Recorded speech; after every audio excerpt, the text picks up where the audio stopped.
The woman in the sharp navy blue suit stood silently at the back of the crowded conference room. Her eyes scanned the buzzing audience, young professionals, hopeful interns, tired employees sipping their third coffee of the day. But her focus wasn't on any of them.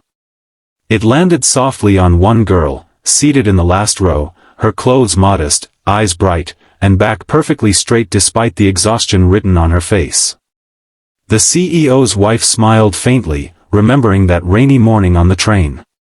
She would never forget the kindness. And today, the world would know who that girl was. 3 weeks earlier, Emily Carter pulled her fraying gray coat tighter around her shoulders as she stepped onto the packed subway train.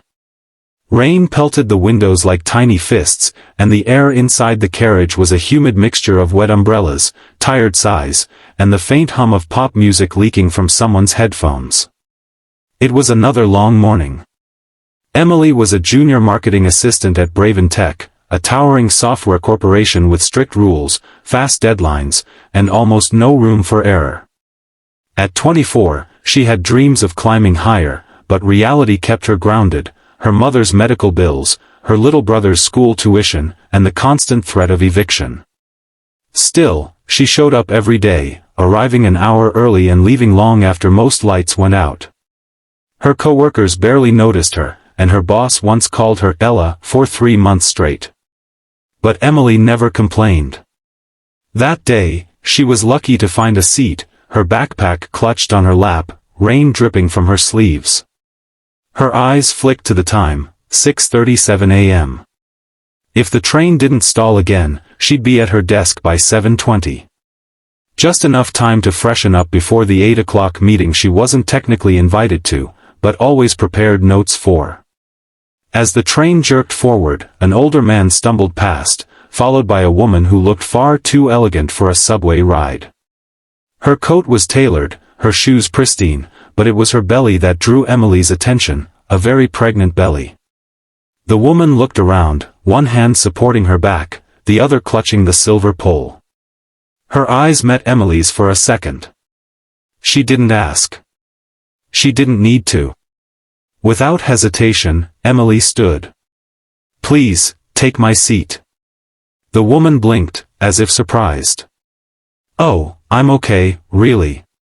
"You're not," Emily interrupted softly. "And I've had worse mornings." There was something genuine in Emily's tone, something that made the woman smile. "Thank you. That's very kind.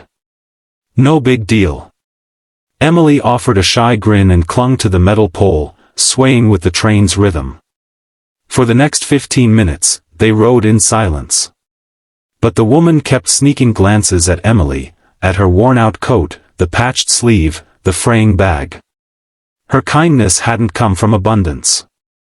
It had come from choice. That stuck with her. When her stop came, the pregnant woman nodded once, pressing her hand briefly to Emily's arm. "You're a good person. I hope someone tells you that today." Emily just smiled and waved. "You take care of that baby, okay?" She stepped off, soaked once again by the relentless rain, and disappeared into the crowd. By the end of that day, Emily had been yelled at twice, skipped lunch to finish reports that weren't hers, and stayed behind to tidy the meeting room after an executive presentation she wasn't allowed to speak in. Her feet ached. Her stomach growled. Her spirit wilted. But when she finally walked out of the building at 9 p.m., she still smiled faintly, remembering that unborn baby. Somehow, that smile had made her day a little lighter. 3 days later, everything changed.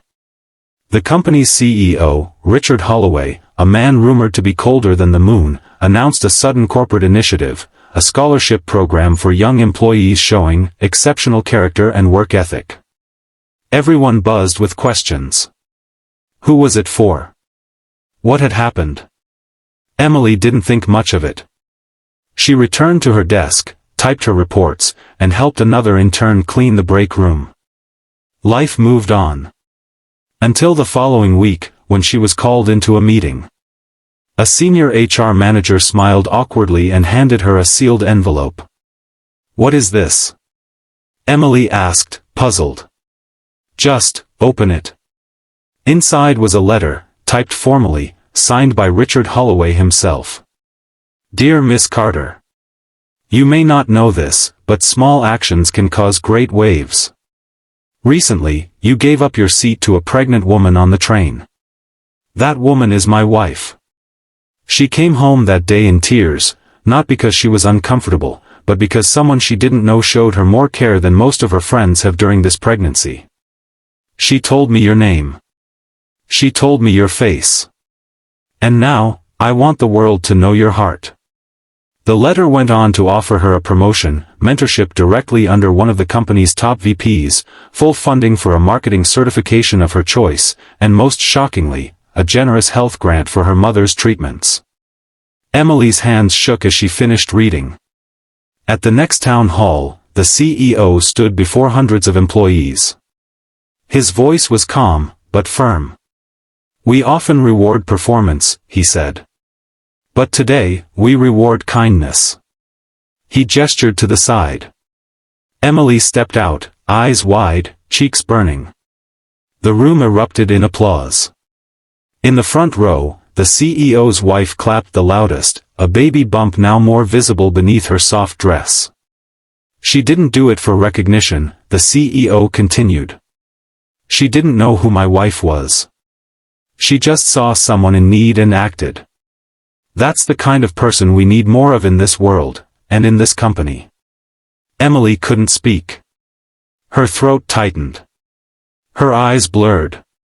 But as she stood there, among a sea of people who finally saw her, she felt something she hadn't felt in a long time, belonging. In the months that followed, Emily flourished. Her ideas were finally heard. Her mother received better care. Her little brother got a scholarship. She no longer arrived early to go unnoticed, but to lead meetings. She wasn't Ella anymore, she was Emily Carter, and people remembered her name.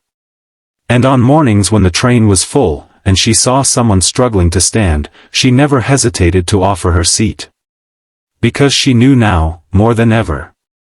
Kindness never goes unnoticed. It just waits for the right moment to return.